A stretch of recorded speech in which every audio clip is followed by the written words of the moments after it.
Revenge of the Corpse is a Shaw Brothers horror film with some martial arts elements. I wouldn't really consider it a martial arts film, but it is about a righteous officer of the law who gets framed for a heinous crime. He's being set up by a man who wants that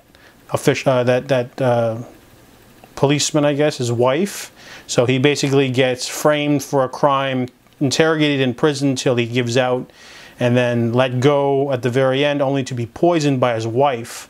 So this movie is very similar to Encounters of the Spooky Kind with Sammo Hung, except that one mixes comedy and horror. This one mixes horror and revenge and a little bit of martial arts stuff.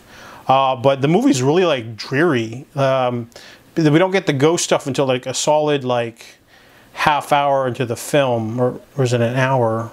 Yeah, they really like play up the whole like situation. They kind of don't get to the point immediately. He doesn't turn into a ghost till like an hour into the movie, and then when he finally does, it ends up getting a little bit more exciting. It's pretty brutal. It felt like just like a dreary version of Encounters of the Spooky Kind.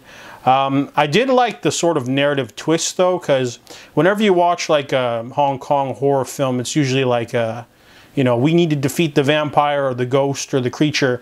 This is the kind of one of those movies where you're rooting for the ghost because he was like so terribly treated and he was a very righteous person and now he wants his revenge. You're kind of rooting for him to like kill everyone.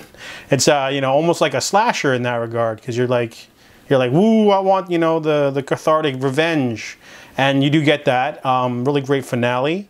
The movie's very unique in that regard, but besides that, it's not like specifically amazing. But it does have a really good cast, though. You got Lo Lee in the main villain role, and I think I saw Yuen Wah as a henchman somewhere. And there's a lot of like Shaw regulars sort of in there. They just duck in and out. So overall, Revenge of the Corpse is a pretty gruesome film, but I really enjoyed it. So I give it a 6 out of 10.